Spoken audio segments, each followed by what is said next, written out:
My husband, a beloved high school teacher, might be secretly cheating with a former student. Seeking advice on next steps and legal action. Original post, July 8, 2024. I am freaking out right now. My partner is a high school math teacher.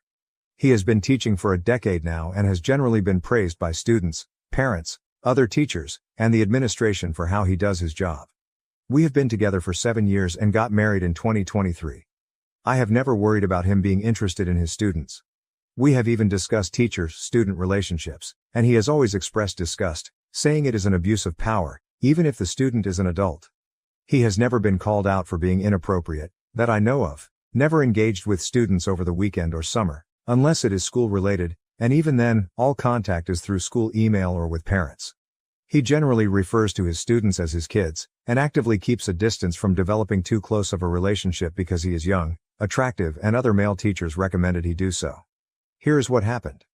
Around March, we were at the movie theater one evening and I noticed a group of girls staring and pointing. I notified my partner, assuming they were his students, and he told me I was right. We did not go over to say hi. We have seen his students before out and about, and he says hi on a case-by-case basis but typically does not initiate, and they did not come to us. However, I noticed the rest of the girls playfully shoving one girl with lots of whispers, and the girl was staring at my husband sheepishly. I immediately thought she probably had a crush and honestly thought nothing of it until last weekend. We were celebrating Canada Day at a BBQ with family, and my husband was pretty wasted. At one point, he went to the bathroom and did not come back for so long. I was worried he was getting sick, so I checked on him. When I knocked and said it was me, he said he was okay and would be right out but did not unlock the door. He stayed in the bathroom for another 10 minutes. This was super unusual for him, but it could have been anything. Later that night, I woke up around 3 a.m. and he was not in bed. Worried again, I got up and found him on his phone in the living room. This is also unusual. When I asked what he was doing, he was definitely surprised and hit his phone screen. He said he could not sleep and did not want to wake me up by watching videos next to me in bed. We both went back to sleep together. The next morning, he was hungover and slept in. I went through his phone. I have never had a reason not to trust him, so I have never gone through his phone before. I found nothing of interest, except for the Snapchat app, which was not logged into. He used to use Snapchat but, from what I knew, had not in years. I honestly assumed nothing from finding the app and figured I was reading too much into things. Last night, I saw a Snapchat notification pop up on his phone while we were watching TV.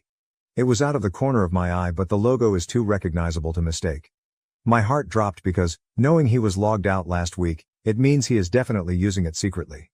I pretended like I did not notice and a couple of minutes later, he got up to take a long poop. I cried while he was in the bathroom. Shortly after, I said I was going to bed early and he stayed up without me. He is on summer break. When I got up for work, he was still passed out.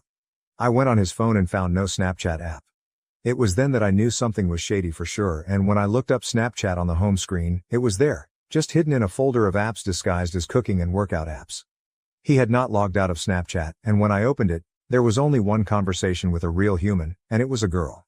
There was no evidence of conversation between them because, for those who do not know, Snapchat deletes previous messages for good. I was ready to confront him for cheating with basically no evidence but decided to keep snooping for something concrete. In that same disguised folder, I found that he had OnlyFans downloaded.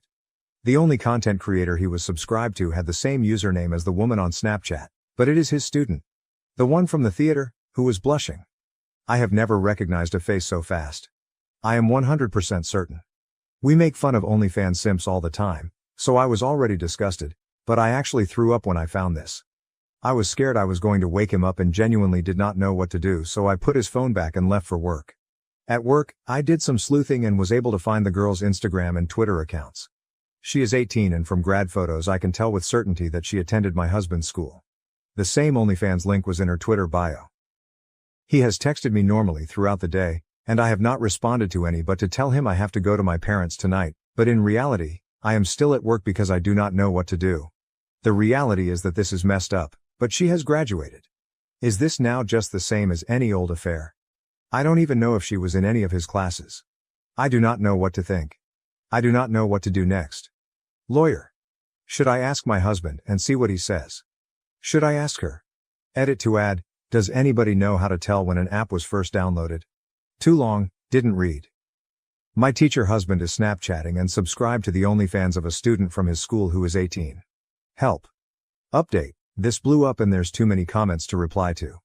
Update July 9th, 2024. Next day. My post blew up and there were many comments asking for updates, so I want to provide one. I read every single comment, but there were too many to reply to individually. To clarify a few things, no, I did not take pictures or screenshots of the Snapchats or OnlyFans. I was so upset that I did not even think about it until afterward, and I thought there would be another chance to get them. I realize I made a mistake. Regarding some of my early comments, my brain was still reeling. I am 100% leaving my husband, to make it clear. It took me some time to come to terms with what was actually happening and the fact that I was in denial, but Reddit helped me get there, so thank you. The comments were about 50-50 split between advising me to talk to a lawyer or to my husband first. The reality is that I did not think I had anywhere else to go at the time, and I was so emotional last night and felt like I needed to know. I wanted to confront him and rip off the band-aid. He called me while I was still at work, and I ended up telling him we needed to talk. He seemed thrown off by this and canceled plans to stay in. I did not get home for almost 3 hours after that, crying and deciding what to do. Ultimately, I went home. If you're ever in the same position, do not do what I did. I wanted to follow the advice of many comments by basically saying I know about her, but I really wanted to get pictures of the evidence first, so I planned on playing it cool, saying never mind, all is okay, until we went to sleep and then sneaking back on his phone. I shouldn't have said anything on the phone but my emotions got the better of me. But when I walked in the house, I immediately felt like he knew that I knew. He said what's up super standoffish, just seemed off and whatever I said on the phone must have tipped him off. Either that, or he was able to tell that I was on his phone in the morning somehow, pretending to be asleep? I'm not sure. So I couldn't control myself and got super emotional and confronted him on the spot. I asked if he had OnlyFans, it was the first thing out of my mouth, and he literally said no, what did you want to talk about? I told him I knew that he did and he denied. I told him I went on his phone this morning and scoffed and walked away. I followed him, crying and screaming that I knew he had OnlyFans and Snapchat. I told him that I was leaving him and finally cried out something about him cheating with his students. When I said that, he immediately turned around and asked what the fuck I was talking about. I told him that I knew about the girl, who is 18 years old, and his face genuinely turned into someone I didn't recognize. He immediately began yelling in my face that I didn't know what I was talking about, how dare I accuse him of sleeping with his students, and that I was crazy and trying to ruin his life. I was screaming back at him. I told him to open his phone and prove it and he laughed in my face about how stupid somebody would be to do what I'm accusing him of and basically threw his phone at my face and said knock yourself out. As people can probably guess, there was nothing. He definitely knew before I got home. He was logged out of Snapchat, and when I asked him to log in and stop lying, he logged into a different account and asked me if I would drop it now. The first account had just the 18-year-old girl and a few AI accounts. This one had all his old college group chats and other people, including me. He gaslit me and swore he didn't have another account. He even suggested that I had dreamt all of this. At one point he finally admitted that he subscribed to an OF for a streamer during one of our intimacy lulls but never a student, and he swore he lied because he loved me and doesn't engage in that kind of behavior anymore. It was just hours of lies and gaslighting. He said that he knew which student I was talking about but that he's never spoken to her or taught her. He didn't recall the movie theater incident and accused me of imagining it too. He denied receiving Snapchat at all a few nights ago when I first saw it. He denied acting shady the days before. He denied everything. I was absolutely disgusted by him the whole night. As the conversation went on, he started to talk about how he's going to get us marriage counseling, that my trust issues can be worked on and he would leave teaching if it's what it took for me to stay, but never admitted to anything with a student. Admittedly, I was starting to get a bit of a gaslight fog about the situation, believing some of what he was saying, but when he volunteered to leave teaching, I knew it was worse than I knew.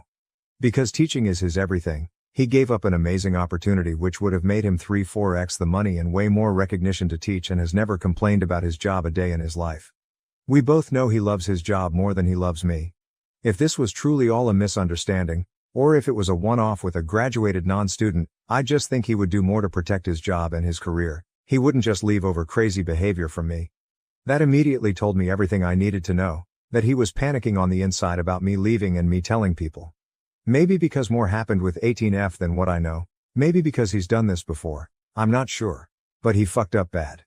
It's so late, I was so exhausted, and I feigned agreement in working through it and told him I could move past it, but I was obviously lying. I need time to get shit in order. He is sleeping in the guest room tonight. I told him I would need a lot of space and he said he was okay with that. He left his phone in our bedroom for the night as a peace offering. I hate his fucking guts. I have so many things on my mind right now. What the fuck to do? How to get a lawyer? If I should tell my family. If I should tell the school, the fact that I have no proof but I know what I saw. The fact that I'll be 33 and divorced. Above all, the fact that my husband may have slept with this girl, that's my gut telling me, because he kept repeating that he would never sleep with his students over and over, when I was using words like cheat with, look at porn of, or sexed with. So that's the update. I was gaslit and lied to. I got no sleep last night but still went to work this morning to get away from him. He hasn't texted me or called all day. I want nothing more than to go to the school with this info. My heartbreak is gone and I'm just angry and disgusted and want to right his wrongs, but I need him to admit to it so I can know how bad it is, and I don't think he will. I was thinking of telling him that I reached out to the girl. I'm not going to, and see if that freaks him out enough to come clean, but what if she doesn't know? Maybe he's using a fake account. Or just saying I have proof, even though I don't. Anybody have any good ideas? In the meantime, I am looking for divorce lawyer ASAP. Too long, didn't read. I found proof of my husband Snapchatting and subscribing to a student's OnlyFans, but now all the evidence is gone and he has gaslit me. I have no idea where to go from here besides starting the divorce process. Relevant comments. First, get an attorney. Follow the advice of said attorney. Second, any chance of contacting this girl's parents? I'm sure they would have a better chance of finding proof and have every reason to want to do so. OP, I thought about contacting her parents. I don't know if they would care though. She's 18, and my husband works at a school with many disadvantaged kids. He teaches advanced math and said she wasn't in his advanced classes, has never been in his classes, and she's not a smart student, so he would never have had a reason to interact with her. If that's the case, who knows what the parents would think. I'm also scared it's overreaching and that she could get in trouble for having an OnlyFans if I tell her parents. I will ask the lawyer this once I speak to one. Lastly, talk to a lawyer and get a PI involved. You will get your answers. He can't completely hide everything. OP, I am leaning towards the PI. I understand everybody saying to divorce him and I don't need evidence. I am 100% planning to do so. I don't know how long this whole process will be, but that will happen. I will probably have to live with him in the meantime, as we both spend the majority of our income on our house. But I do not plan on being intimate with him ever again. The thing is, he is beloved in the community. I genuinely think people would believe him over me. Maybe I'm wrong, but his family would never believe me, I know. Even my own family will be shocked. I want to hurt him like he's hurt me and maybe even hurt other people, so I want proof. I think I'll look into some, please. Are there PIs who can investigate somebody online though? Or just in real life?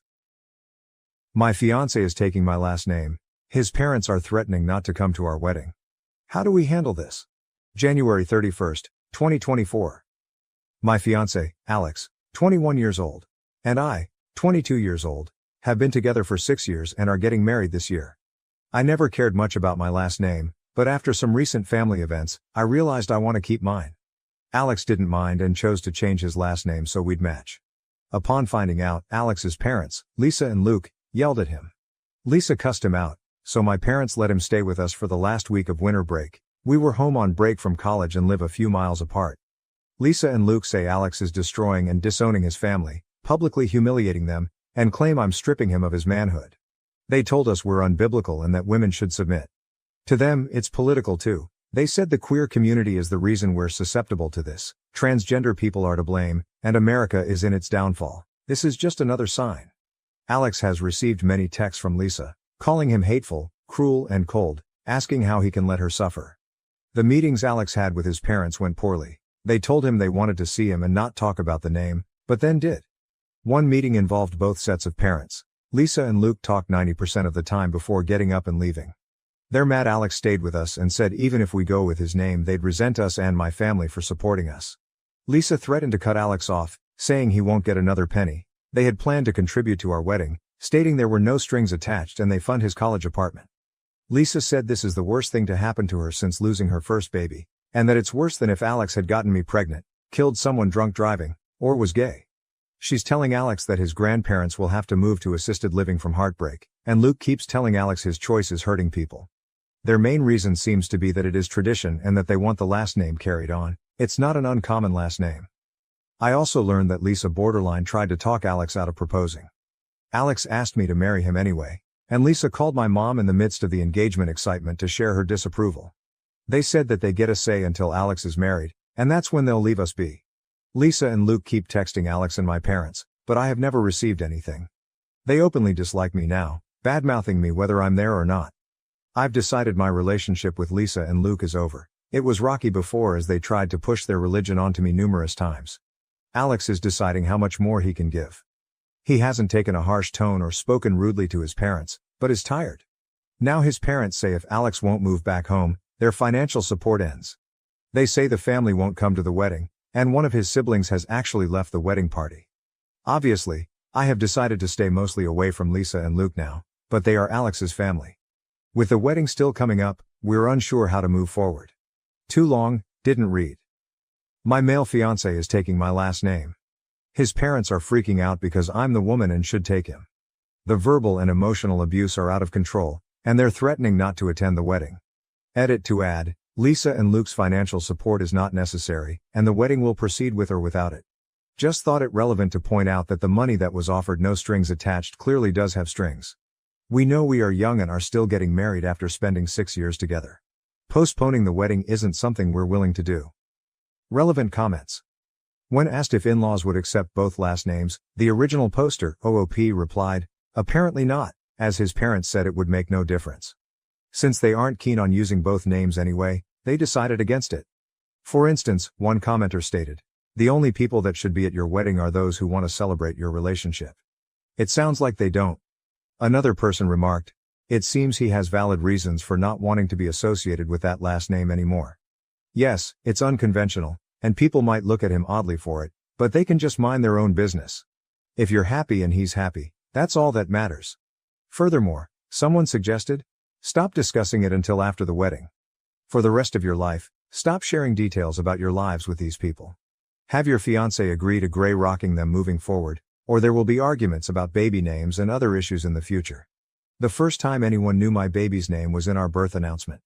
Additionally, another commenter advised, simply say, we will miss you. Any other response will only encourage them to meddle more in the future. Moreover, a user pointed out, your future in-laws are acting like overgrown toddlers. For both your sakes, I hope they go no contact with both of you forever because the loss of their financial support is a small price to pay for freedom from their controlling behavior. However, if they refuse to leave you alone, your fiancé will need to develop strong boundaries. You two should consider premarital counseling before planning much more of the wedding, as it's crucial to ensure you're prepared to handle your future together. OP responded, the price is most certainly worth the freedom. We're looking into premarital counseling, thank you. Update July 7, 2024, 5 months later. Alex and I got married last month, and everything was absolutely beautiful. Since my original post.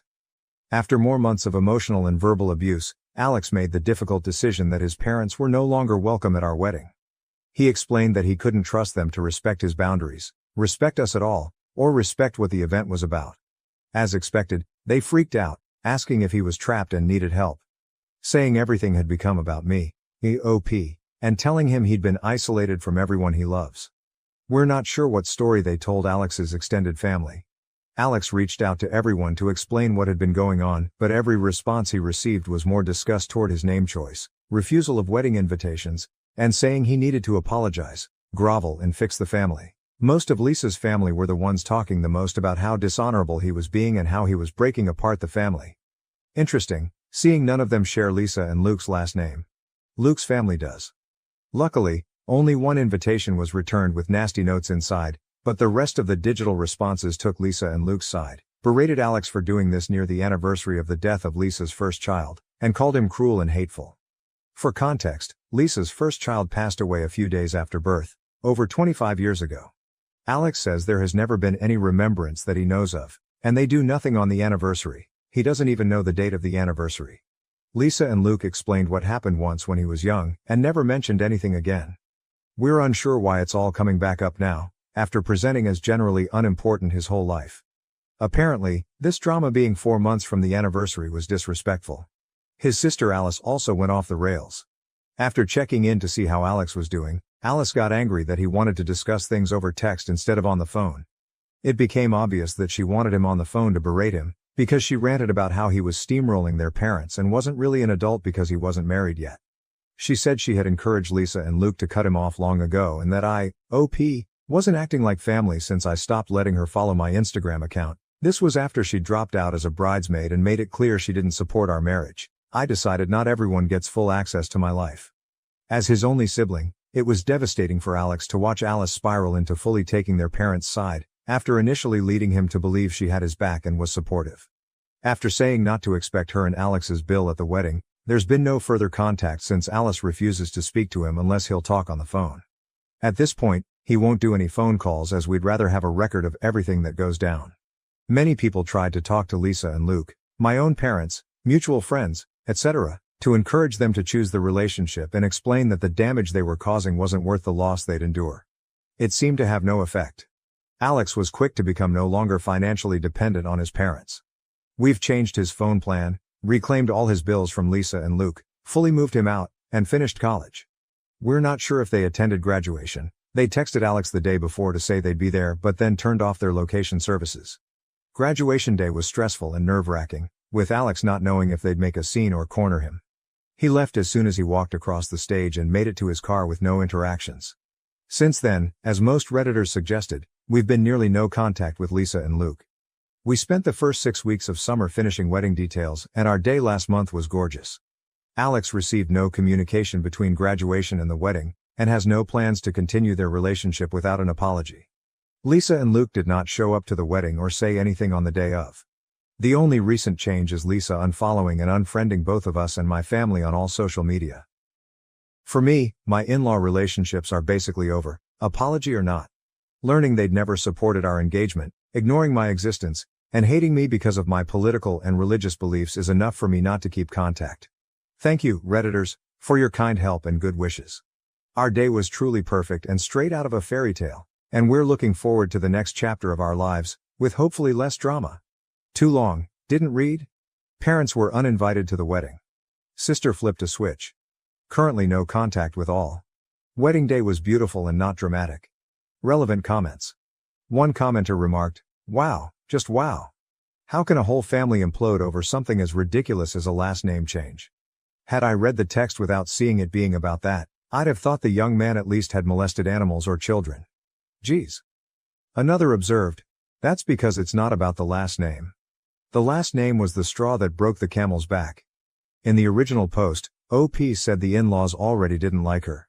There is way more going on here than reported. A different perspective was shared. It sounds like they had total control over him and objected to losing the right to make his choices. Totally normal in small amounts when a kid reaches this stage of life, but for a certain kind of family, they can't let the baby grow up without severing everything.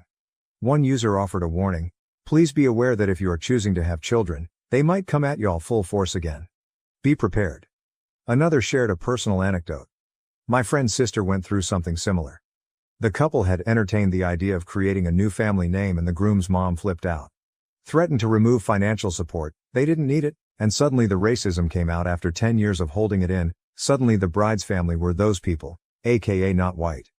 It was a beautiful ceremony, the mom didn't show up and now she has to live with never seeing her only son.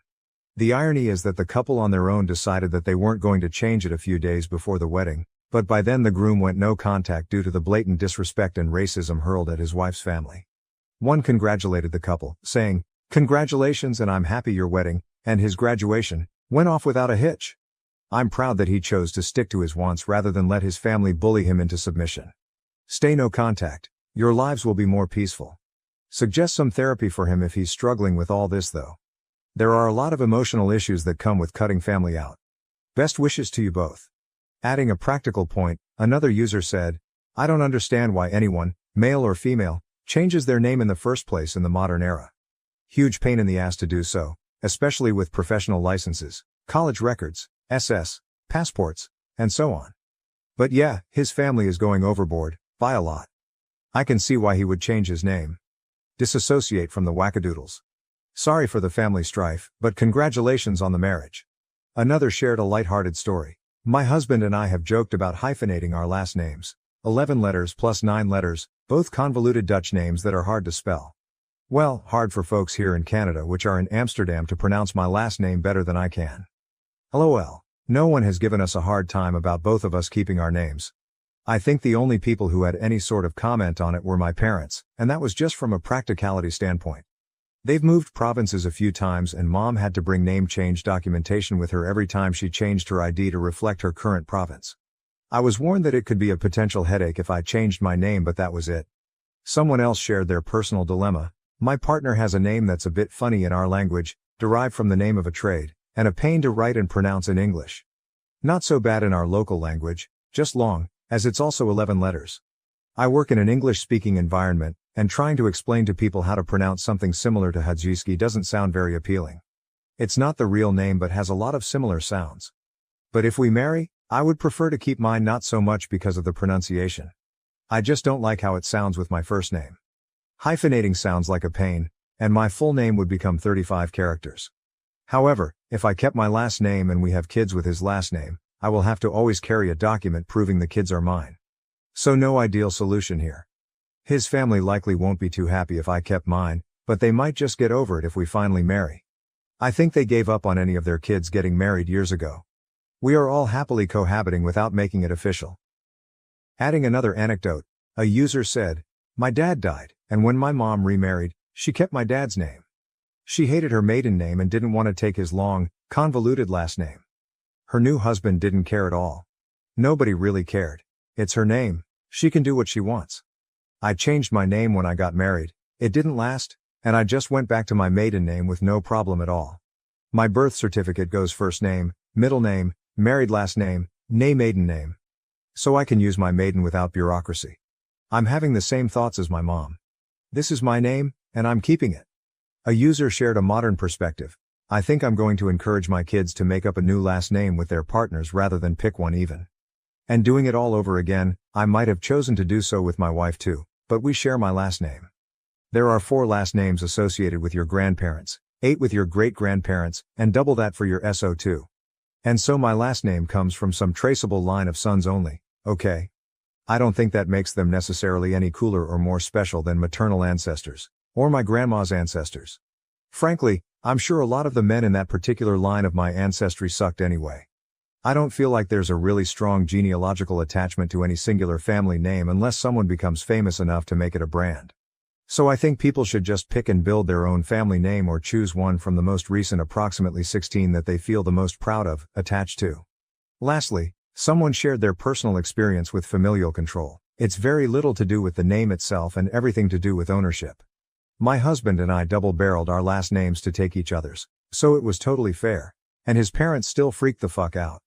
It was nothing about the name or the fairness of the thing and everything to do with the fact it symbolized him growing as an autonomous adult, and they couldn't handle it. Which might be understandable, even if not acceptable if he was a young adult barely out of the house, but he was in his 30s with a career, property, and a PhD. But that didn't matter to them. In their eyes, children remain property and are mere accessories rather than people." Am I the asshole for not allowing my daughter to visit my cousin's house because of her autistic son's behavior? My cousin and I both have 2 children who are the same age. We have 12-year-old boys and 11-year-old girls. Her 12-year-old son, Damien, is autistic and has a lot of issues that we believe are unrelated to autism, but we are no experts on the subject. My 12-year-old son, Christopher, loves hanging out with Damien because he enjoys knowing that he brings some sort of joy to Damien's otherwise rough life. Damien has been kicked out of every school he has attended, so he has no friends. Our daughters are the best of friends as well. They are basically inseparable. Well, about 2 weeks ago my cousin asked if she could take my kids for the week. COVID outbreak at school, so school was called off anyways. I said that was fine after asking the kids if they wanted to go. Everything was perfectly fine for the entire week, I thought. I checked on the kids often. They seemed happy and to be having fun. However, that all changed when I picked my kids up. That's when they told me all the weird shit Damien was doing. Such as my daughter would wake up to Damien stroking her hair or arms while she slept, and when she caught him, he pretended to be asleep. He went into his sister's room at some point during the night against his parents' rules. I guess he also told my daughter several times that he likes her, and when my daughter told my cousin about it, she basically said it's okay to have crushes, but where you're related, you simply can't act on it. I guess he also kept trying to take pictures of her. I'm unsure whether or not she corrected her son's behavior by touching my daughter in her sleep. However, I do know that not once did she tell me anything that happened. My kids did, while she kept it hush-hush. After finding all of this out, I called my cousin and said that my kids would no longer be allowed there because my daughter now felt uncomfortable around Damien. She is pissed because he doesn't mean it. It's not like he went out of his way to be weird, he doesn't understand. It's his autism, but says she ultimately understands. However, she's still making me feel bad about it because her kid has autism and doesn't know why he isn't allowed to see my kids anymore, and I guess he has been having a lot of outbursts since that point. One of them resulting in her needing to call the police because he became violent and started throwing chairs. Weird guy shows up at my parents' house at 1 a.m., using details about my life from 20 years ago.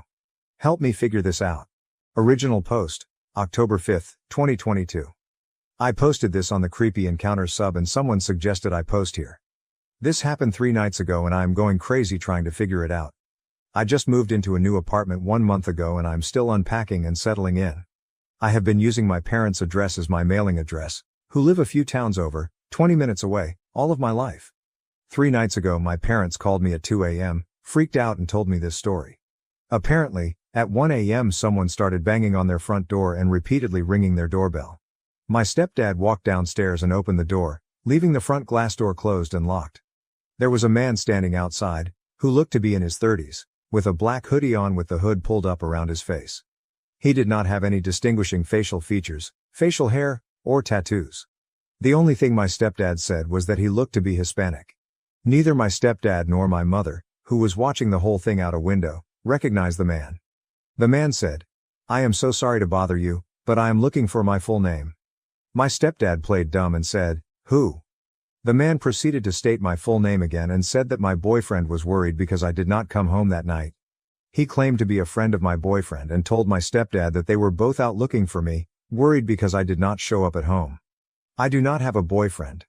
I live by myself with my 3 dogs and have not been in a relationship in the past 5 to 6 months. Here is the weird part. My stepdad asked the guy what boyfriend he was talking about and the man told him the name of the boyfriend I had when I was in 10th grade, nearly 20 years ago.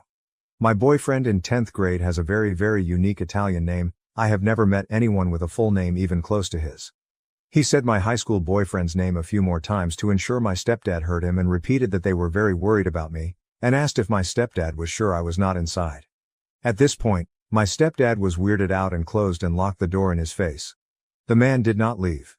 He lingered in front of my parents' house for the next 10 minutes, smoking cigarettes and talking on the phone. Finally, my parents called the cops. About 5 minutes before the cops arrived, the man walked down to the dead end on their block and drove away in a silver car. My stepdad was unable to get the license plate. My parents filed a police report and nothing else happened. After I heard this story, I am going nuts over the weird details. How would someone know who I dated nearly 20 years ago and what would the motive be for making up a story that included that weird detail about my past? I have not had contact with a 10th grade boyfriend in over a decade. Yesterday, I decided to message him on Facebook to see if he has any insight. I told him the whole story. He was just as confused as I am and claimed to have no part in it. I am at a loss. I am also really freaked out that some strange man is going through that much trouble at 1 a.m. to look for me. Any insights or ideas would be greatly appreciated. No, nothing else weird has happened since then. Edit, Update 1. Wow, this really blew up. Thank you so much for all the kind words and precautions that I should take. I want to add something here that a few people commented on, that might shine some light on this mystery. First off, I am not in any legal trouble and have no reason to think someone would be suing me.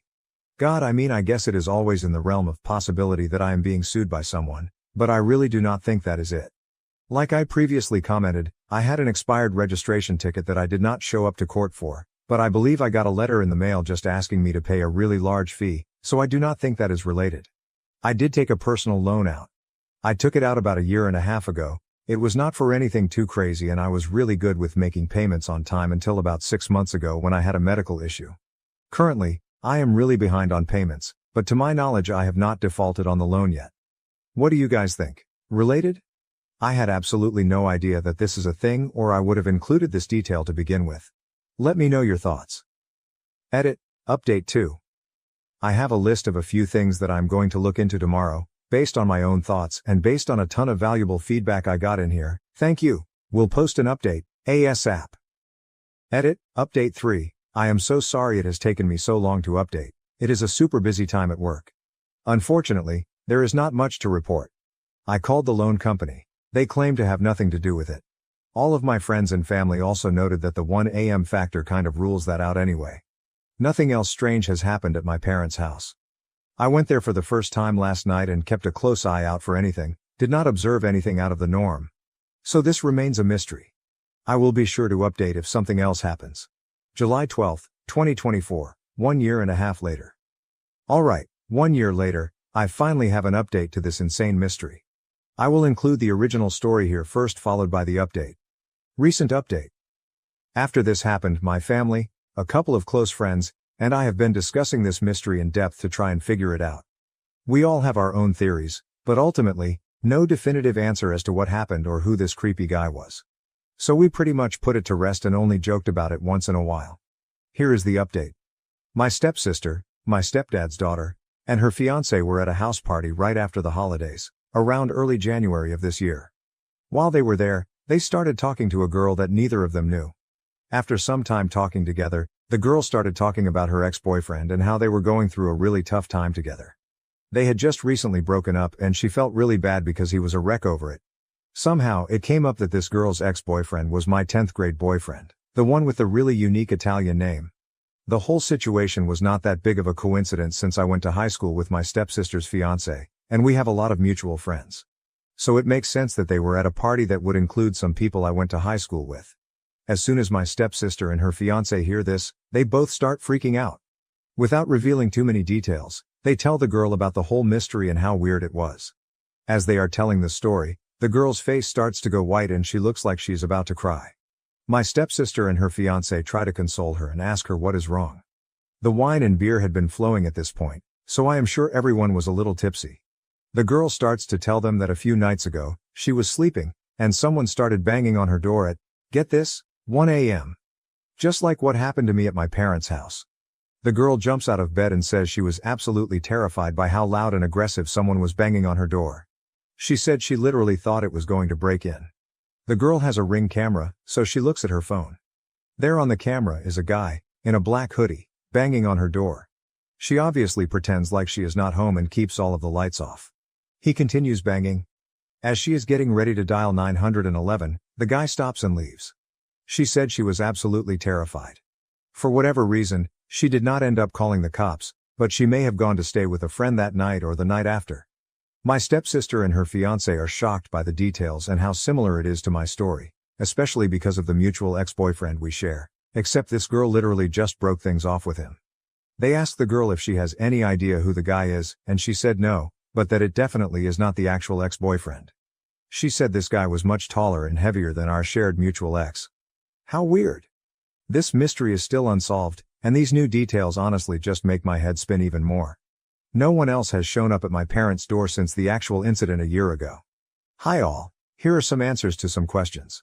First, my 10th grade boyfriend was into drugs when I dated him back in his hawk school. I have no idea if he continued to use drugs throughout his life or not, but I can confirm that he is definitely an addict who may or may not be in recovery currently. Second, my 10th grade boyfriend has been to my parents' house multiple times. My parents still live in the same house I grew up in, and my 10th grade boyfriend has been over many times while we dated in high school. I don't know where he currently lives, but he grew up about 10 minutes away from my parents' house. Third, my 10th grade boyfriend and I had a horrific breakup. I met my high school sweetheart while I was dating him and broke up with him in a pretty messed up way. He held a grudge over it all throughout high school and was extremely nasty to me, to the point of bullying. At one point, I had to get a security guard to escort me to classes because he and his friends were bullying me so badly. The bullying was only severe for the rest of 10th grade, but he definitely hated me all through high school.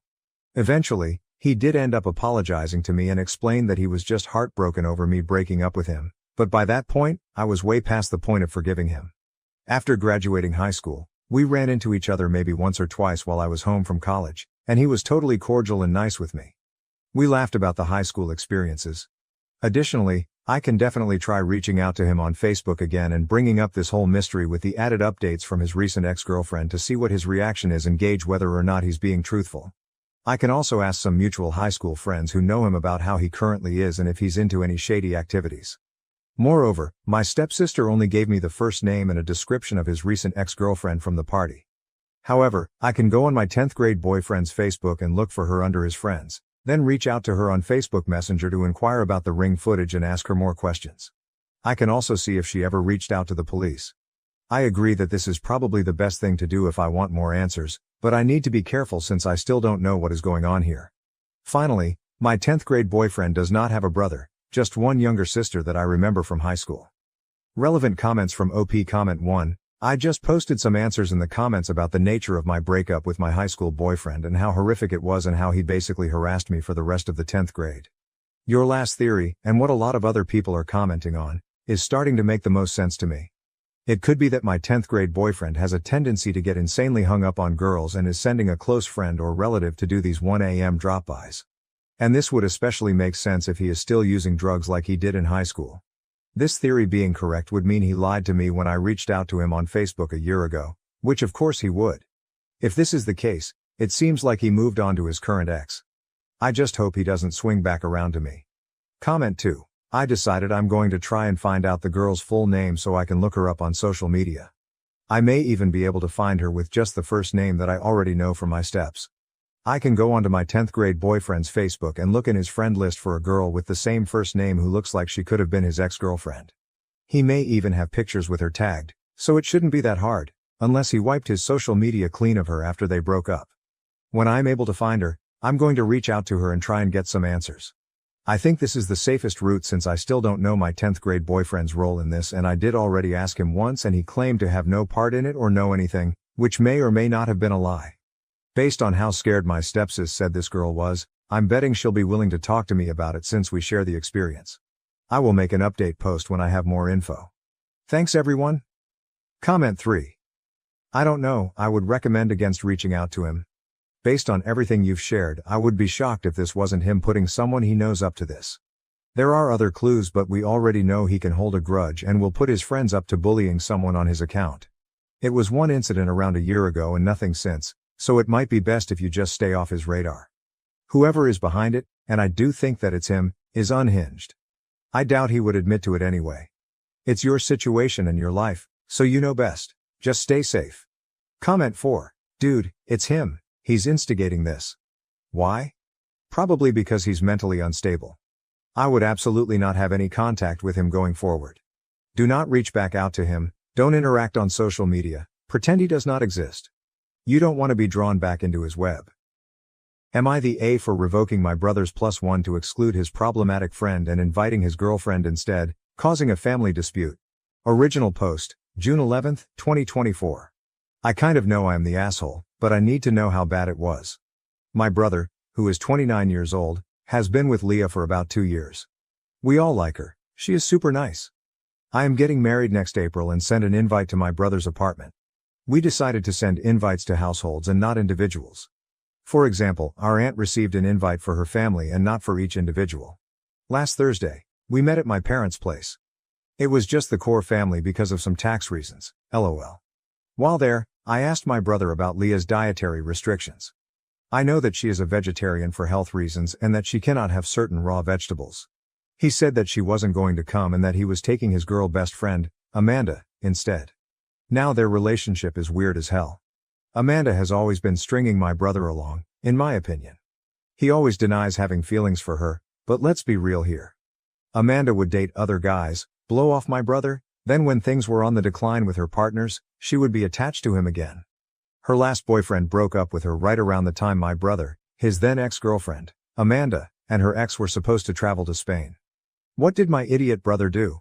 Go with Amanda alone because Amanda was uncomfortable with his ex-girlfriend. Obviously he acted blindsided when his girlfriend broke up with him. I didn't even say anything anymore because it's all so weird. So when he said that, I asked if Leah already had other plans. But my brother said that Amanda had asked if she could come because it would be an opportunity to finally see the old gang. We were in the same friend group in high school. I told him that I would have invited Amanda if I wanted her there. Amanda is mean and cold. She always makes disparaging comments about other girls. At every event around 1 hour in, she will make some sort of scene that either has her running away crying or sitting mad at a table telling everyone to leave her alone, and then making a cryptic comment about something hurting her. I told my brother I was revoking his +1 and Amanda was not coming to our wedding. He accused me of being misogynistic and bigoted because I don't understand opposite sex friendships. Which is BS. My husband has a female childhood friend who is his best woman. I love her too and she has been amazing. And she respects fucking boundaries.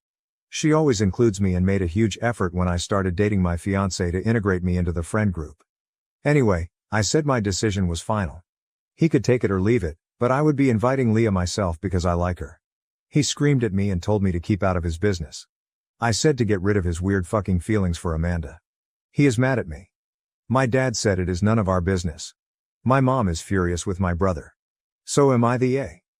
Edit. To answer some questions, the invite was addressed to the Smiths. Funnily enough, Leah has the same last name as us. Granted, we have one of the most common last names. Yes, they live together. The tax thing is nothing huge. My parents have a small business but are really bad at keeping track of all their receipts. So every month we go and help them. We digitalize the receipts and put them in bookkeeping software for the accountant. Amanda is in the comments. Say hi, the alleged Amanda comments. Editor's note, the account replying is a well-established account on AITA and commented on many posts before commenting on OPs. It was not a new account nor a throwaway. Do not DM this person or harass them in any way as it goes against the rules of the sub. This is only included because it is relevant to what OP wrote and pointed out. First off, you the ass. If he has any sense, he simply will not come to your wedding. That's the correct way to handle assholes like you. OP, yeah, I wouldn't mind LOL. Second, well, if you don't mind your brother and dad not coming to your wedding, that's fine. But the way you handled it makes you the asshole. Not inviting your brother would have been fine. Giving him an invite, trying to dominate him and decide his relationships for him, and then uninviting his +1 because you want to decide who his partner is, that's overstepping. OP, my dad is not mad at me, dude LOL. He thinks it's unnecessary drama. He doesn't like Amanda either, so he's just keeping out. Amanda replied to several other commenters. Here are a few. Commenter, not the A your brother is though. He needs a huge reality check.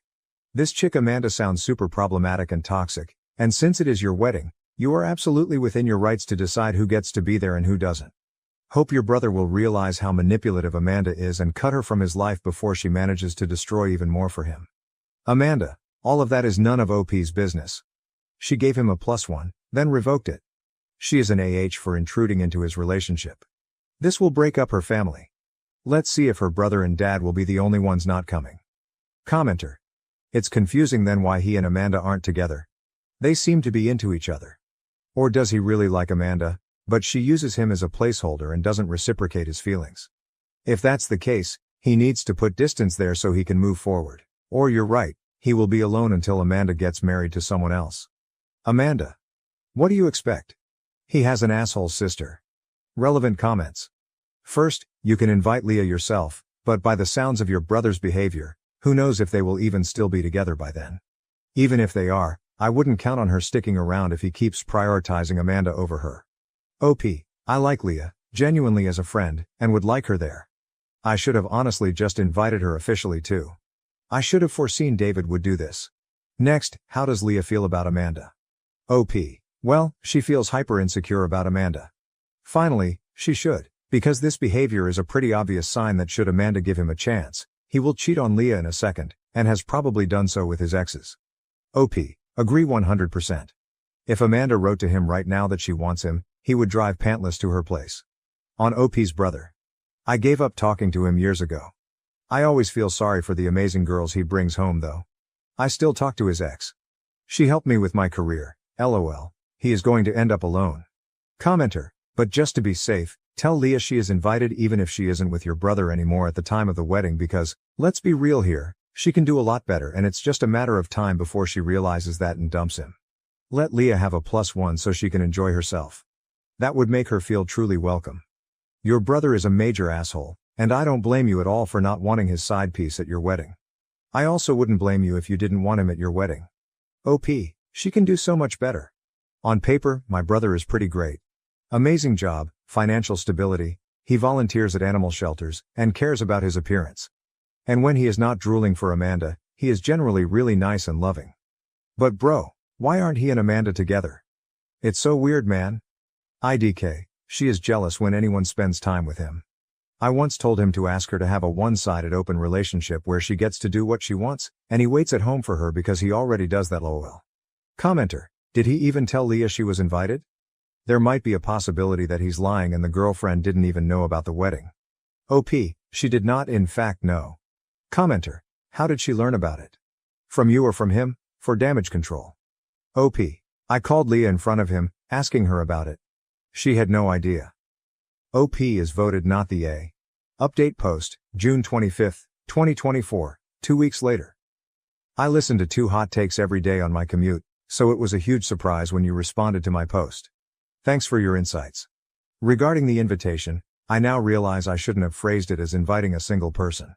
I thought inviting households would be cute and less pressure for guests. Lesson learned LOL. Here's an update I'd like to share with you. After the confrontation, I didn't hear from Leah or my brother for about 2 days. During that time, Amanda reached out to me upset about my Reddit post.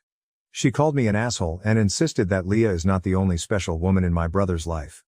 She argued neither Leah nor I have the right to be selfish with my brother's time, asserting she existed before Leah or any of his girlfriends and would outlast them all.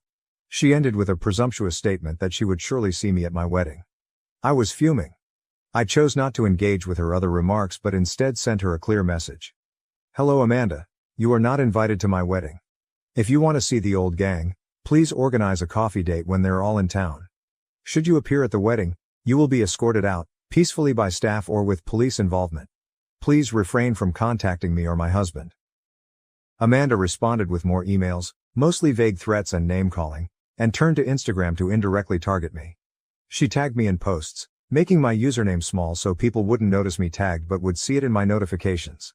She also used an Ask Me Anything sticker on her Instagram story, where I'm pretty sure she asked herself leading questions. Highlights included questions like, what's the perfect outfit for a wedding? With a photo of herself in a dress captioned, this, but sadly I'll never get to use it, and what is your pet peeve? Followed by a rant about nosy people who think they have the right to control others. She flooded her story with sad quotes about no longer having a girl's girl. She tagged me in every single one. Of course, I screenshotted them all, LOL. Some friends reached out when Amanda started spreading a different story, claiming I originally invited her but later disinvited her because Leah hates her and pressured my brother to do the same. The cool part? Not one person believed her. Many of our old high school friends have cut ties with Amanda, and the few guys who still talk to her are more linked to my brother. They reached out to let me know Amanda was spreading rumors. The girls in the group blocked her after she vented to them, which led Amanda to start bombarding their phones. My brother panicked, thinking I'd started a campaign against her. Speaking of my brother, he called and texted me multiple times, furious that I excluded Amanda and even blamed me for any harm she might come to. He went as far as calling our mother, saying Amanda was depressed and threatening never to forgive me if something happened to her.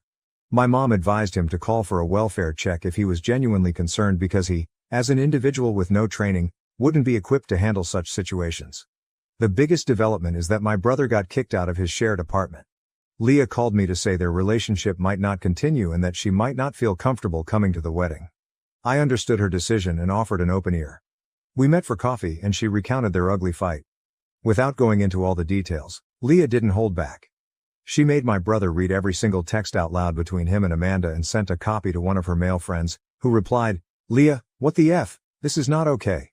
She used this as evidence that their interactions were, at best, inappropriate and, realistically, an emotional affair.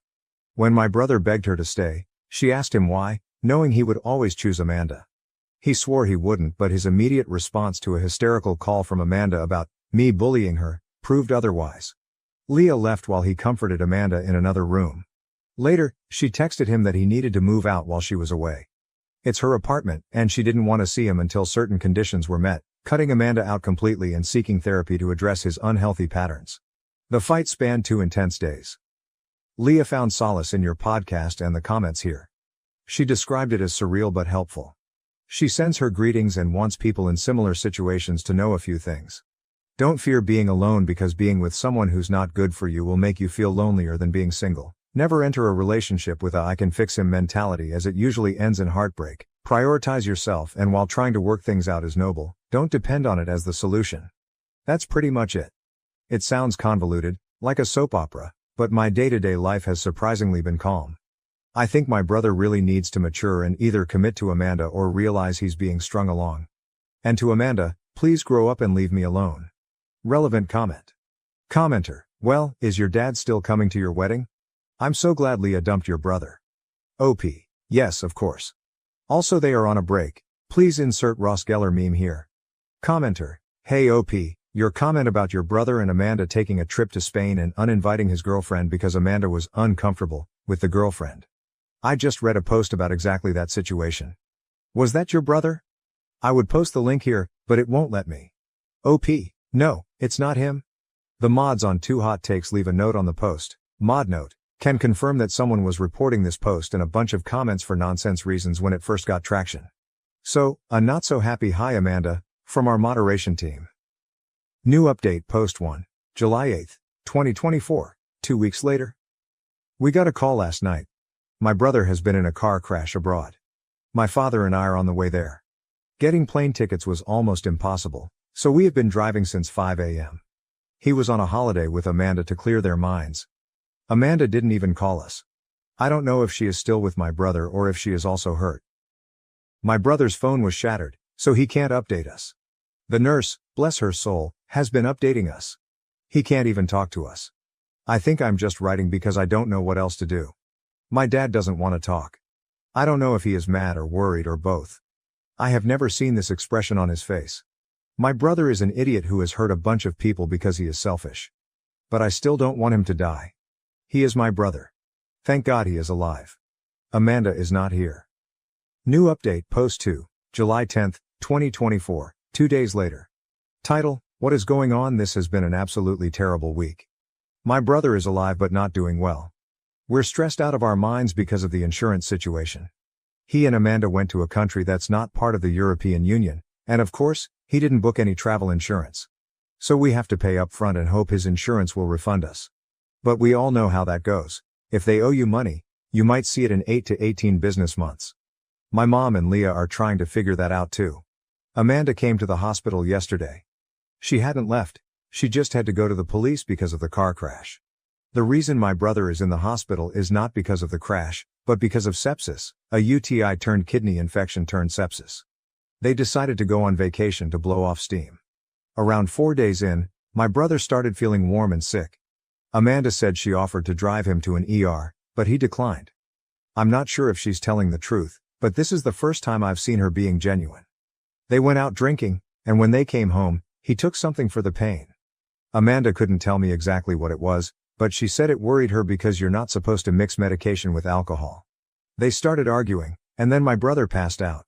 I don't know why she didn't call an ambulance, she couldn't explain it to me either. But when my brother came, she loaded him into the car. Amanda said she panicked, and when they were arriving at the hospital, she crashed into a barrier. That's when my brother's phone, which he was holding, flew out of the window. Amanda decided to run into the clinic to get someone and stay with the car until the police came. After that, they didn't let her in because she's not family.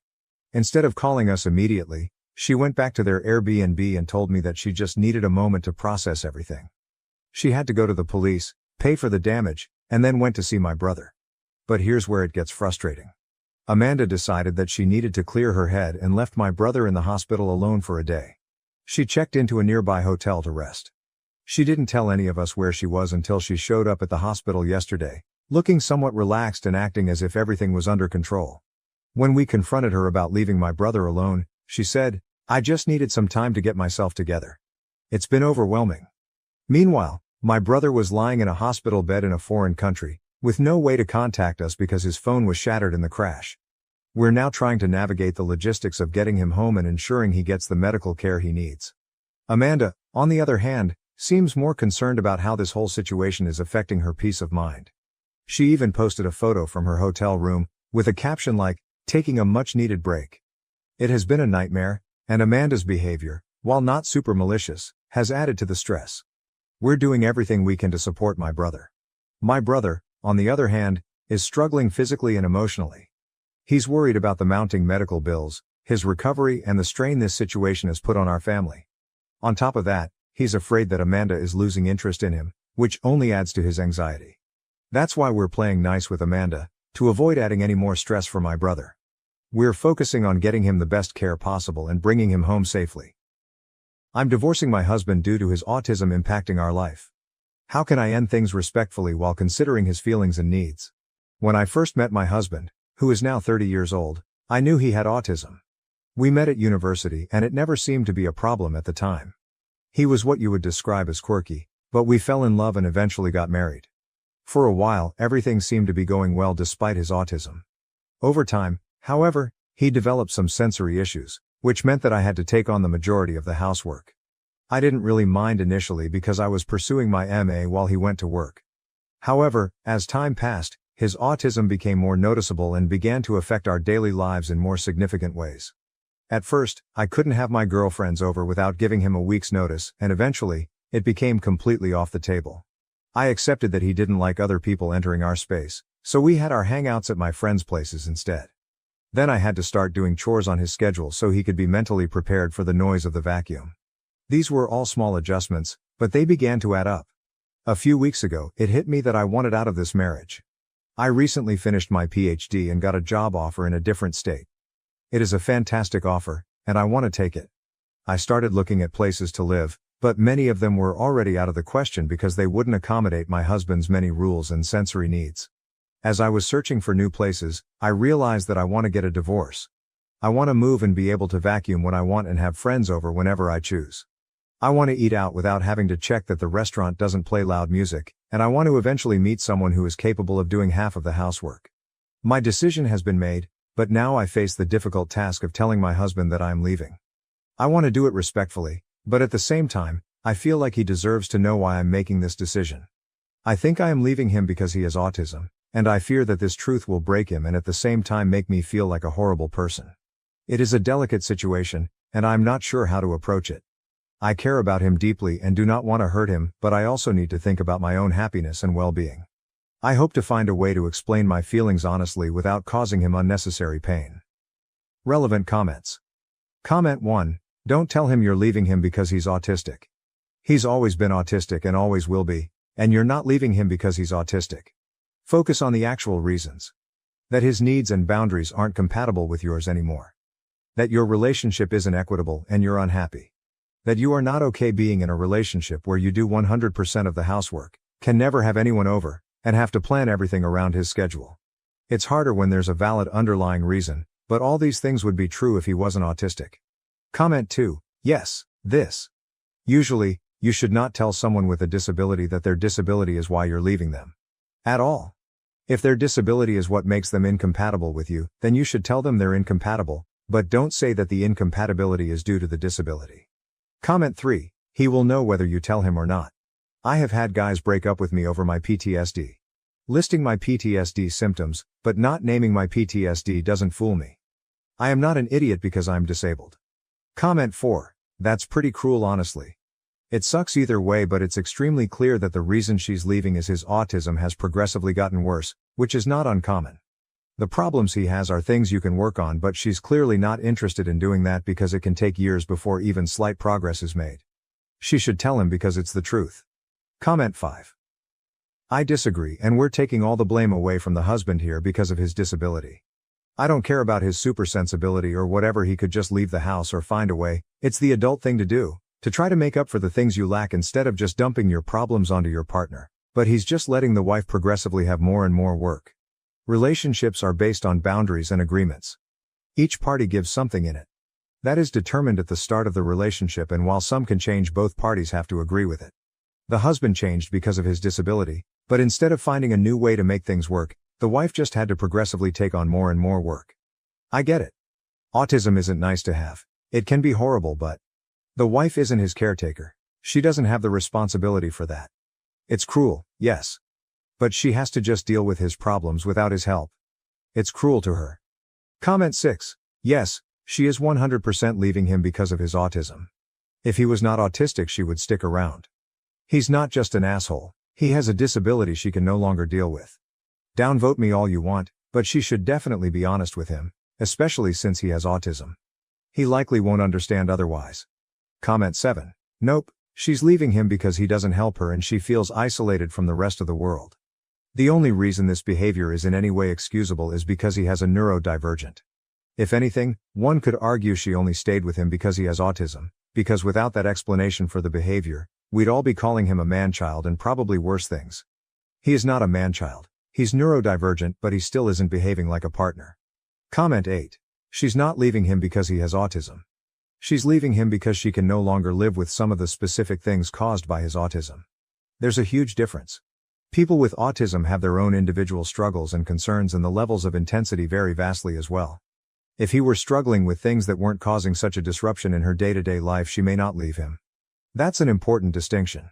Comment 9. You're not leaving him because he's autistic. You're leaving him because he is unwilling to compromise. Take it from a married autistic man, marriage is still just as much a give and take as it is for neurotypicals. That being said, he may not realize the impact he is having on you. If he isn't, then it may be a good idea to, either through a series of conversations or therapy, express what you're feeling in a direct manner with specific examples, assuming you haven't done this already. Comment 10. You could tell him that you wanted a partner that equally helps with the house, but it's slowly become your sole responsibility. Marriages are about compromises, but it seems that you've been the one who has to do all the compromises to keep him happy, which has led to your resentment of him. Instead of him managing and taking responsibility for his new sensory issues, he's dealt with it by avoiding it. You're not divorcing him because of his autism, but because of always putting his needs first. You've come to realize that the two of you aren't compatible anymore and can't both have your needs met while keeping the other happy. Highlight comment. Can I also say that these are manageable things? I have ASD and extremely painful sensory processing, like your husband. But I still find ways of managing my house and life.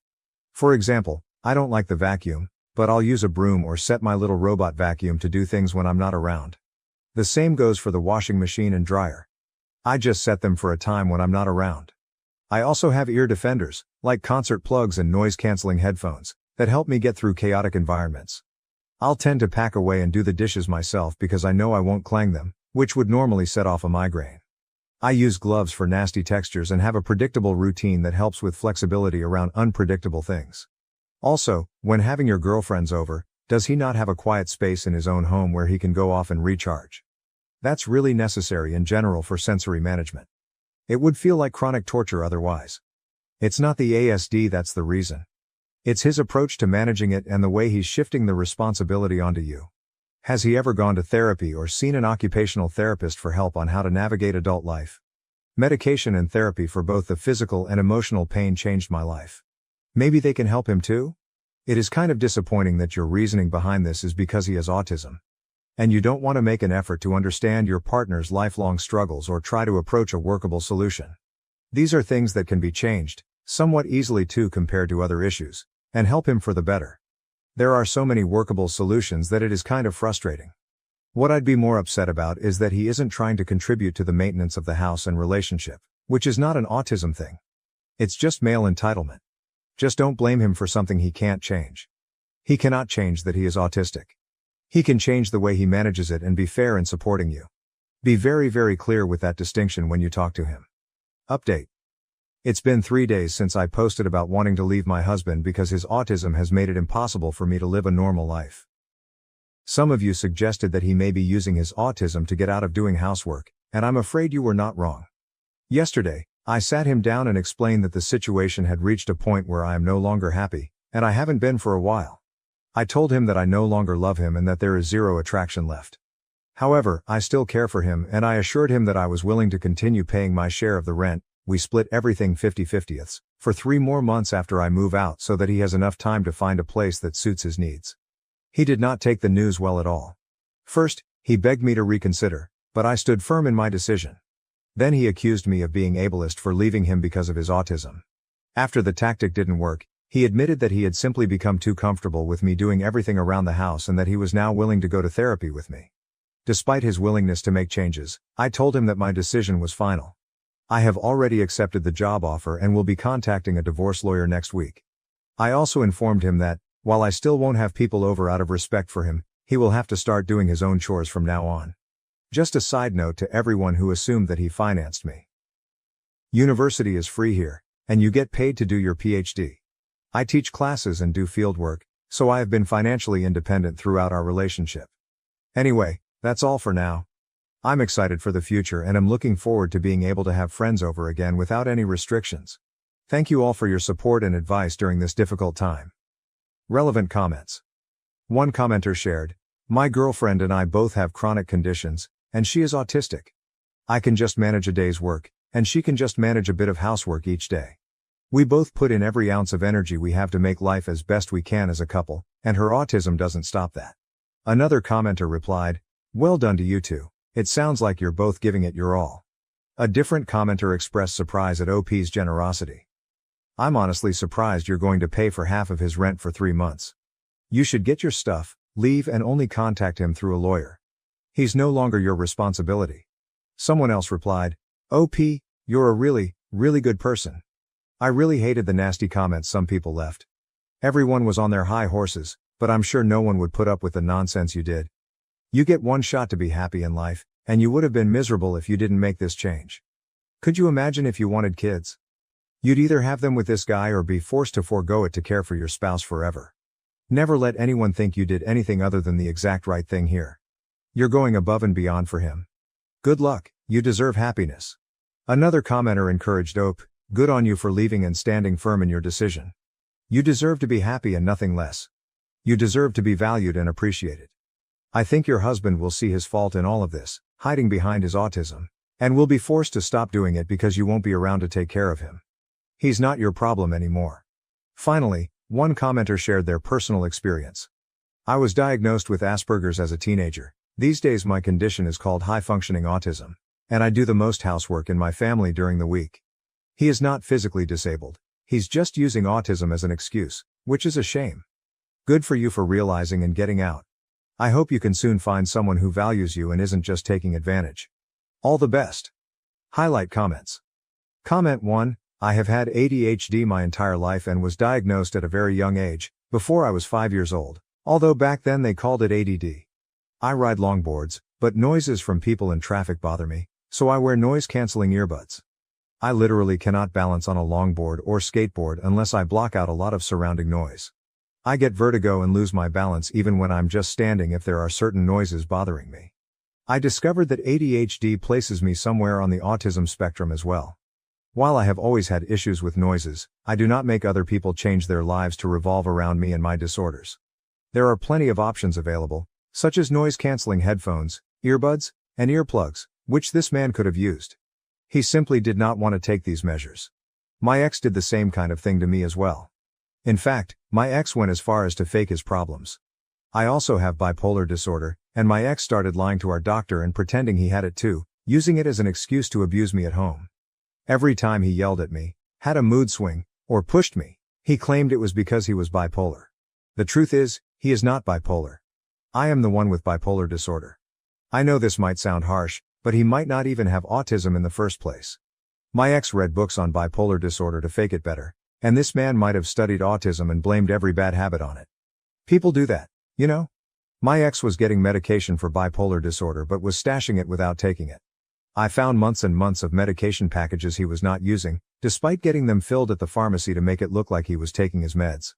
I have his container of meds and a package, and I've already shown it to a lawyer to prove that he lies about having mental health issues. Comment 2, "I have ADHD and autism has been suspected but not yet diagnosed. Life can definitely be tough for me sometimes. I struggle with loud and dissonant noises, surprises, and unexpected changes. I get overwhelmed easily, tend to shut down, and experience major anxiety. I understand that it can make functioning difficult at times, and sometimes I need my significant other to be patient with me. However, it is still not an excuse to never do anything and hold your spouse's life hostage. In this case, the individual was definitely using excuses and taking advantage of the situation. Am I the A for defensively responding, 'I'm sorry I was born this way,' when my natural afro was accused of cultural appropriation by friends? I am a 19-year-old female. I am also a Caucasian person, which I think is relevant. I have a natural afro, similar to a Jufro or something like that. I am not exaggerating when I refer to it as an afro. It is a big round puffball of curls from my head. I have a friend group, and almost all of us knew each other in high school. I am not sure exactly how relevant this detail is, but almost everyone in the group is a person of color. We get together every once in a while, and the last time we met up, the topic of cultural appropriation came up.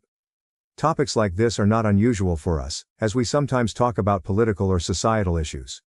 We all have the same left-wing beliefs, So it is easy for us to talk about these things. In the discussion about cultural appropriation, afros specifically came up. I did not think much of it for a while, as it makes sense to me that someone mimicking the hairstyle of people of color would be offensive. I did not really contribute to the conversation except for nodding along, as I agree with what they say but cannot really add to it since I am white. At some point in the conversation, I started to feel like people were looking at me. Not like conversational looks but more like looking me up and down before glancing away and repeating. I brushed this off, as I have had issues with social anxiety since I was little, so most of the time when I feel insecure, I figure it is just my anxiety bursting through my medication to bite me in the butt. However, after a few minutes of feeling this way, one friend commented on how weird it was that I have my hair in an afro despite being white. All of my friends are well aware that my hair is completely natural, and I do not do anything to get it this way, so I was taken aback. A few other people chimed in, saying things like I should straighten it, and that I was adding to racial tension and making people see me and think it is okay to appropriate afros. I snapped and said, "I am sorry I was born this way." I was using a loud tone, which I am not proud of, as I am very averse to anything that resembles yelling. I would not say I yelled, but I was speaking noticeably louder than the volume we had maintained. Some of my friends looked disappointed, while others looked kind of disgusted, and they all just left after that. If anything, I think I am the asshole for how I responded, but I am also asking if I am the asshole for having my hair like this. I would talk to other friends or family about this, but I am worried about them being disappointed in me. Any advice is appreciated. Update. Kind of. Thank you to all of you who commented, which by now is a surprising amount. I appreciate all of the advice you gave. I am still trying to get through all the comments and have not even begun to try to respond to any of them. I am not entirely sure if this counts as an update. I have spent a while mulling over the advice. An overwhelming number of you suggested that I stop considering these people friends, along with a lot of people who suggested that they may have never been friends in the first place. Reading responses has given me a new perspective on this, as I came here expecting to be the asshole but wanting more of a view of why and to what extent. To get it straight off the bat, I do not want to stop being friends with these guys unless it really comes down to it. I do not think this stems from prejudice or malice as some people believed. I think it rather came from ignorance and misunderstanding.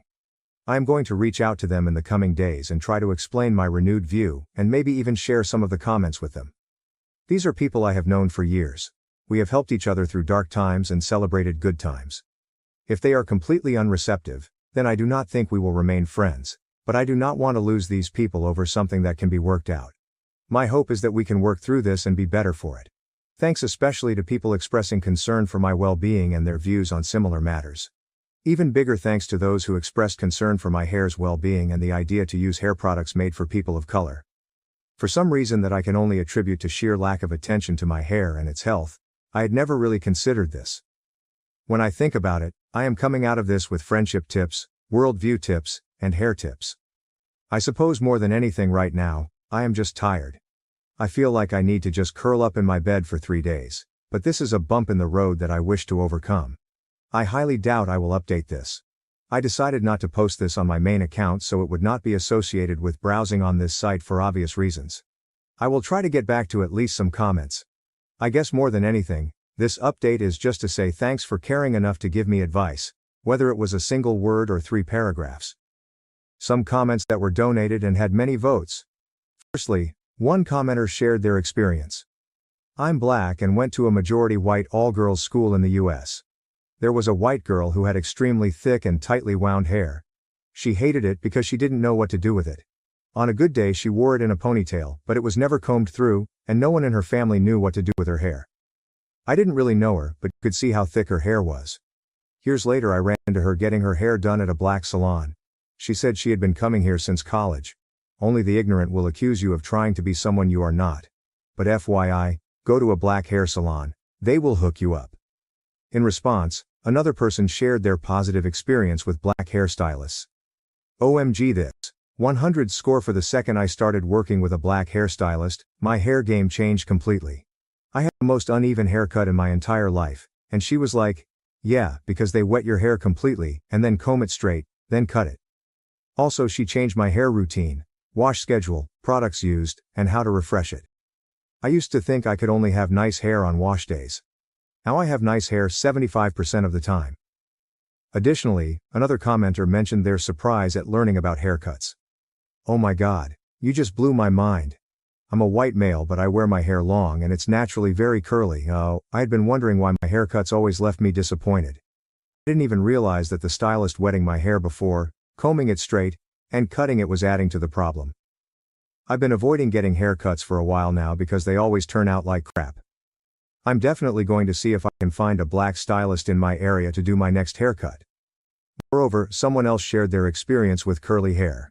Same. It is absolutely wild how many white people have absolutely no clue how to style curly hair. I say this as a white person with curly wavy hair. Afro type C curls are rare unless you're Jewish, but wavy curly hair in general is pretty common. Yet it's so insanely rare to meet anyone who knows curly hair. I used to think my hair was just always fluffy and bushy like Hermione, and I just had to straighten it. Nope. I just have wavy curly hair, and no one in my family had any clue how to teach me to style it properly, despite a quarter of them also having curly or wavy hair. Furthermore, another commenter offered practical advice. My friend and her guy came over to visit. He was growing his hair out. It was a frizzy mess. I said, I have an oil-free moisturizer that will make your hair look wet when it's dry. He looked at her for approval and she said, of course. I put it on his hair and told him to only wash it once a week. His hair looked spectacular with just a small amount. The product was Carefree Curl Gold. Must be put on dry hair for the best results. When I bought some at Sally's, the woman behind me checking out said that was the same product her hairstylist sold her for $20. It was $5. Anyone with thick curly hair needs to check out Ethnic Hair Care products. You will be pleasantly surprised. In addition, another commenter shared their concern about haircuts. This is actually so important because I need a haircut and I didn't know that they could potentially damage my newly grown curls. I got a buzz cut like 3 years ago to help with my trichotillomania, and it's since grown in with perfect curling iron type curls. It's actually kinda insane how my hair curls as if styled just by air drying after a shower. I think I'd be devastated if I went to get the back so trimmed, then left with half my curls literally gone. I'd lose my mind. My hair is so important to me now. Next, someone firmly stated their opinion. Not the A. No one needs to change their natural self to please others. Another person found the situation bizarre. Yeah, this is bizarre. I can't imagine people genuinely telling someone that they need to straighten their hair to get rid of their natural hair texture to avoid cultural appropriation. It makes no sense and sounds like what people think liberals argue about, LMAO. Furthermore, another commenter explained, nah. I've known people like this. Some people are just dumb. It's an affectation of being of the age where you think you know everything because you haven't grown up enough to learn you don't know much, because the world is shades of gray. This isn't bashing any generation. It's a product of age and affects all generations. I roll my eyes at some of the things I adamantly crusaded about in my late teens and early 20s. In our first steps out alone in the world of new adulthood, we boil everything down to simple black and white to find our place in it. As we do, we start to see the layers and shades of gray. And believe me, when I was that age, nothing infuriated me more than someone older explaining this very thing. So I get that too. Someone else pointed out, having tightly coiled hair is not exclusive to black people. It's absolutely not cultural appropriation to wear your natural hair texture. Advocating that someone straightens their hair to reduce racial tension is exactly what the natural hair movement was advocating against. You are not the A. Another person found the friend's logic confusing. Wondering how they were discussing how people should not do something to their hair to avoid cultural appropriation but wanted her to do something to her hair so it does not look natural. OP is not the A. But can someone please make her friend's opinions make sense to me and possibly them? Moreover, another commenter clarified. The correct definition of cultural appropriation is when someone pretends to have created something that was created by people of another culture. The way it is used by most people is as a cudgel to take things from people over the color of their skin. In other words, cultural appropriation is being misappropriated by racists. Additionally, someone shared a strong opinion on the issue. Honestly, this is one of a few things I have strong feelings about. I feel that if cultural appropriation is used in this gatekeeping cudgel method, it will create more divisiveness in the long term, with people just not knowing as much about cultures in general. Most people experience new cultures, usually through food or clothing in the beginning, and if people start getting hesitant or nervous to try these new things, because they'll be judged as culturally appropriating them, it could really limit the growth of what people experience. And then when they get older, they have no experience of all these other cultures, so they just won't understand them, and it could lead to conflict. If you limit people from experiencing and understanding new cultures, you will end up creating intolerant people as they get older. Then, another commenter shared their personal experience. Exactly this. I have tight curls that I like to keep short, resulting in my hair being an afro. African Americans often refer to this style as natural. Guess what? It's natural for me too because that's what my hair does naturally. I would say something along the lines of, so you're allowed to have your hair natural, but I'm not. They need to get over themselves. Not the A at all. Finally, one commenter posted that, OP is, not the A. No one needs to change their natural self to please others. Relevant comments to the story. Firstly, one commenter shared their experience with their father's appearance and heritage. My dad's parents were born in Croatia. My dad had very dark skin, he tanned so dark that when he came to see me at a cheerleading practice, he was also the police chief in a small city, so well known. One of the other squad members, and this was a high school that was about 40% black, said, I didn't know that your daddy wasn't white. He also had black hair, a prominent scimitar-style nose and blue eyes. That combination is very Turkish, and that's what he was often mistaken for. And, as I said, Croatia, which once had a significant Ottoman Empire presence as well as the Roman Empire. Edit to add, he also had very high cheekbones. Additionally, another commenter related to the situation. Exactly this. I have tight curls that I like to keep short, resulting in my hair being a fro. African Americans often refer to this style as natural. Guess what? It's natural for me too, because that's what my hair does naturally. I would say something along the lines of, so you're allowed to have your hair natural. But I'm not? They need to get over themselves. Not the A at all. Moreover, someone else shared their experience with classmates. I went to school with people who had 4C hair, and they were white-skinned and freckled, and their hair was white. I felt sorry for the girl because she always used to hide her hair in a bun with tufts sticking out. She really had no idea how to care for her hair, and she really resented it. It was some genetic throwback. She would get asked all the time if she was albino, i.e. black, but she wasn't. Replying to the third comment, another person said, yeah, that girl is me. Luckily I learned to braid it after high school, but I tell hairstylists how thick my hair is, and they don't get it until it's an hour later and they're only halfway through. When my brother shaved his head, it grew back out in a fro. I was never able to confirm it but always joked it was a Jew fro. During the summer, I have to double French braid it, or it's a nightmare because of how frizzy it gets. It makes me angry hearing people of color being expelled from school or asked to change their hairstyles at work when they wear it naturally. OP needs new friends. They are idiots. Another commenter shared their experience with a black stylist. My hair was ugly my whole life until I went to a black stylist. I'm whiter than radioactive mayonnaise, but my hair is very much not white people hair as my mom told me constantly growing up. My stylist is fantastic, also incredibly inclusive, and I never feel out of place there, and gave me the most fantastic cut I would have never ever chosen for myself. I would have thought it would look so bad on me, but they asked me if I was willing, and I said yes out of sheer frustration with what I'd been dealing with my whole life. I look so good now. My confidence is off the charts. Finally, another person shared their positive experience with a black hairstylist. I'm a pale, pasty white girl. I always had straight, maybe wavy hair most of my life. But my hair has become curly as I get older. More big ringlets. I started going to my hair lady a few years ago. She's black and is absolutely amazing. My hair has never looked so amazing, and the curls are incredible. I love it. She is most definitely the reason my hair is in the good condition it is, and the curls are the way they are. Am I the A for upsetting my coworker? By calling her work sister after she called me work husband during an office happy hour in front of everyone. June 27, 2024. I, 34 years old, work in a small office with about 30 people. Mary, 35 years old, is one of my coworkers. We have been working together for 6 years now. Our department has 6 people, and we frequently travel across the state for government projects. We always travel in pairs, and although my travel partner changes based on the project, Mary and I are generally assigned to similar projects and enjoy each other's company. My wife also likes Mary. Overall, we have a very healthy work relationship. On to the incident. Yesterday, we had a happy hour at our office, and we were all drinking after work hours and chatting.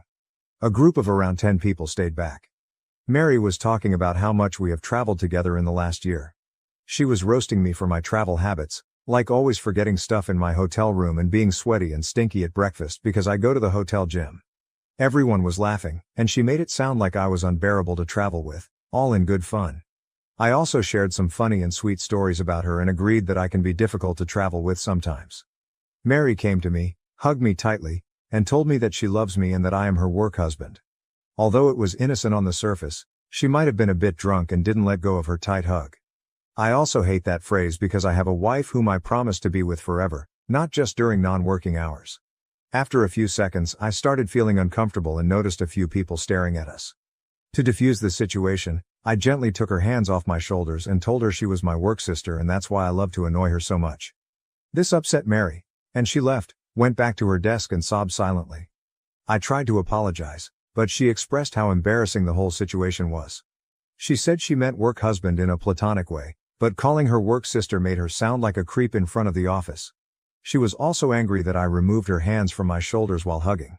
I tried to explain that I disliked the work husband phrase and noticed people giving dirty looks when she said it. I was just trying to ensure people didn't take her words the wrong way. We talked for a few minutes afterward and Mary calmed down. She hugged me again and left. I felt really guilty afterward because I saw Mary's point. I made her sound like a creep by implying she meant something inappropriate by calling me her work husband. However, I was uncomfortable in that situation and didn't want people to call us that or assume something wrong. Am I the asshole for calling Mary my work sister? I am sitting in my office writing this and worried if I embarrassed Mary in front of everyone.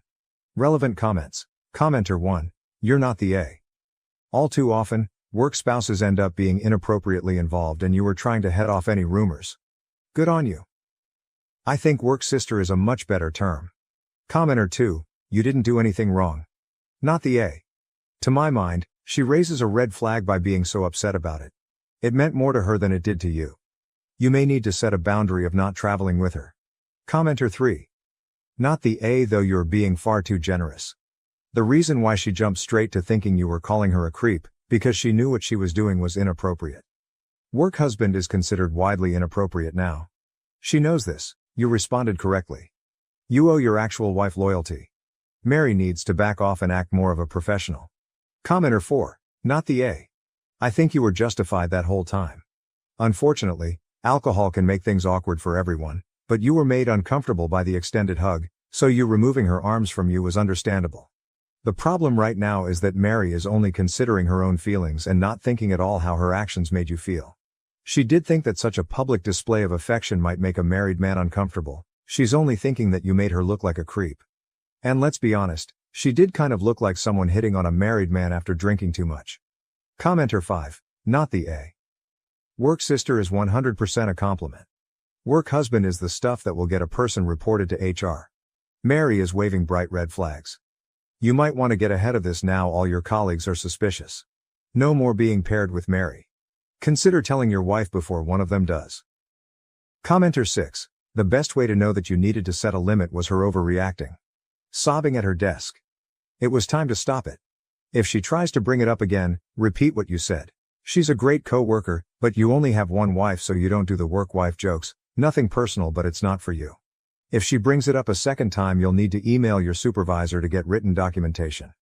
You just describe what happened, as you did above, when and where, and that you'd like them to informally coach her on letting it go. If she brings it up a third time, you'll need to go to HR and ask to be taken off projects involving travel with her. I really hope she can pull it together and that she can join you in cheerfully going back to work. But remember that it's her making this weird, not you, and your first responsibility is to preserve your own employment.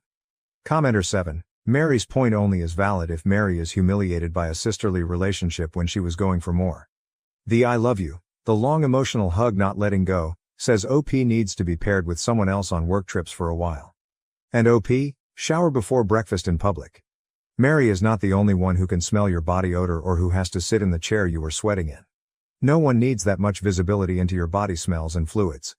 Too much closeness. Editor's note. I looked through the comments and didn't find a single "you're the asshole, everyone sucks here," or "no assholes here." It was universally not the asshole. Update, July 2nd, 2024. I posted this about calling my coworker Mary my work sister after she tried to call me her work husband in front of the entire office. A lot of you are asking for an update, but that sub does not allow me to post an update, so I'm writing it here. Thanks everyone for your comments and giving me confidence that I did not do anything wrong or inappropriate. As I was sitting in the office the next day, I knew things would be a bit awkward between Mary and me. Mary ignored me the whole morning. Initially, I was planning to go and apologize to her, but after the post, I decided that I do not need to do that as I should be the one who was offended. Everyone in the office could see that we were acting weird, and I heard some people gossiping about us. One of the ladies also came to me and asked me if I wanted to talk about Mary and me. Around 3 p.m. in the afternoon, I was sitting in my office working. Mary came into my office and closed the door behind her. She was angry at me and started saying that I need to stop being an asshole and stop ignoring her. I told her to sit and to talk about what is going on. She told me that she feels humiliated, and everyone has been staring at her the whole morning because of what I did. I also stood my ground and told her that I was okay with her making fun of me, but calling me her work husband and hugging me in front of everyone for a long time made the situation awkward. She told me to get over myself and that I should know exactly what she meant. Mary said that I made a big deal of what was supposed to be a joke and made it awkward for everyone. She said calling someone work husband is a normal thing and just means that she knows me intimately like a spouse would. She said that because we spend so much time traveling together, she knows all the intimate details of how I behave outside work. I stopped her and told her that I felt offended by the term work husband, because I have a wife and I do not want people to use that term to describe our relationship. I told her that she would not understand as she is single, but as a married man, I really do not want anyone to describe me as a husband in any capacity. She said that I am again misinterpreting what she was saying. She felt that as we have known each other more times than I have been married, she knows me more intimately than even my wife. I have no idea why she feels that way, and I also behave like her husband when we travel together. She went on about how we go out to dinners together after work, how I always insist on having breakfast together in the morning, to plan our actions of the day, and I walk around in my underwear, referring to my gym shorts, around her in the mornings. She also talked about how we spend hours talking to each other during road trips and how I am the only man she can trust with any secret in her life. She said that I am the definition of a work husband, and I am just in denial. I was a bit angry at this point. I told her that I do all that because I consider her my friend and she is delusional if she feels she knows me more intimately than my wife. I told her I do not want to hear that term again and it is extremely disrespectful to my marriage. Only one woman gets to call me her husband and that is my wife. Moreover, if my actions are giving her such ideas, maybe we need to stop being friends. She became apologetic afterwards and told me that she did not mean to disrespect my wife, and it was not her intention. She apologized to me and told me to just let it go. She said that she loves traveling with me and she doesn't want anything to change between us. She again said that I am misinterpreting her statement and just wants to move on. She came to hug me again, but I just told her it was okay and stepped back. I also talked to my wife about the incident that night. As expected, my wife was angry at Mary and told me that she hates the term work husband. She asked me if Mary has ever flirted with me during our trips or has a crush on me. I truthfully told her that I really have not felt that way and she may have just said that because she was a bit drunk and is now being stubborn about it. My wife said that she feels a bit uncomfortable about Mary now and says that it's strike one for Mary and I need to try and put more distance between us while traveling. If she ever repeats the same behavior again, I should report her to HR. I promised my wife that I would try to reduce my interactions with Mary outside work hours and be more guarded around her. Relevant comments. Commenter 8. Mary's description of your relationship sounds really clingy and dependent. She has created a narrative in her head about your connection, that the only man she can trust with any secret in her life. That's not a work husband, whatever that means. You better keep your interactions register in public, this can bite you in the butt very fast. Commenter 9, not the A. I agree you should go to HR so they're aware of the situation. I would also suggest no more business trips with her if possible. The fact that she claims to know you more intimately than your wife is not only delusional and disrespectful, it's concerning. She's only beginning to show her crazy side. Commenter 10, not the A. I also think that if you're married, the terms work husband or wife are very inappropriate. Your wife sounds like a very reasonable person. She's upset but not taking it out on you. You made the right call, and if anything you could even get ahead of the game by going to HR now about the situation. OP. Just curious, but what would the HR complaint even be? I feel uncomfortable about the situation, but beyond speculation, I do not see what I can complain about. Commenter 11. Hey HR person. I would like to file something with you just so it's on record. At the moment it feels like things are resolved, but just in case something else happens in the future I just want to cover all bases. Here's what happened. Here's what I did about it. Here's what Mary's response was. Here's where things are at now. I don't want anyone to have another conversation with her at this time because I believe it will escalate things instead of letting things die down. But if she doesn't let things go, I wanted HR to be in the loop. Commenter 12. Not the A, I agree with you, wife. Mary's reaction was so often defensive. Instead of owning it and apologizing, she continued to double down and say that she knew you more intimately. She is quite the presumptuous woman. I 100% believe that this woman has romantic feelings for you, and all these comments about work husband and the ever-lingering hug plus saying she knows you better and more intimately do not speak of someone who has a platonic friendship or professional relationship in mind. I would not travel with her anymore and see if you can put some distance with her and not have to work with her. This woman is going to cause trouble for you. Her reaction was one of possession over you, which comes when someone has amorous feelings. Commenter 13. Okay, never, and I do mean never, be in a room alone with this woman ever again. Cause when you go to HR, and you definitely should, in retaliation she could spin any number of accusations against you now, even if you don't think she is capable of that kind of behavior. You're having trouble right now because she is acting in a manner you would not have expected from her. Not the A. Commenter 14. Hopefully you don't have to travel with her, but if they can't change it and you are stuck with Mary, then from here on out no more eating breakfast with her. No more grading meals together. Spend that time FaceTiming your wife, have a breakfast, lunch, dinner date over FaceTime. Let Mary eat alone. Or you take your meals in your room. No more walking around in your gym clothes around Mary. She has already twisted it by saying it was your underwear. If you need to speak to her about anything that has to do with work, simply text her. There's no need to have breakfast with her to talk it over since she already got the wrong impression of you. Keep it through text, no phone calls, just text her. You have your meals separate and have your rooms on the opposite side if need be. Don't ask her to hang out during downtime while traveling.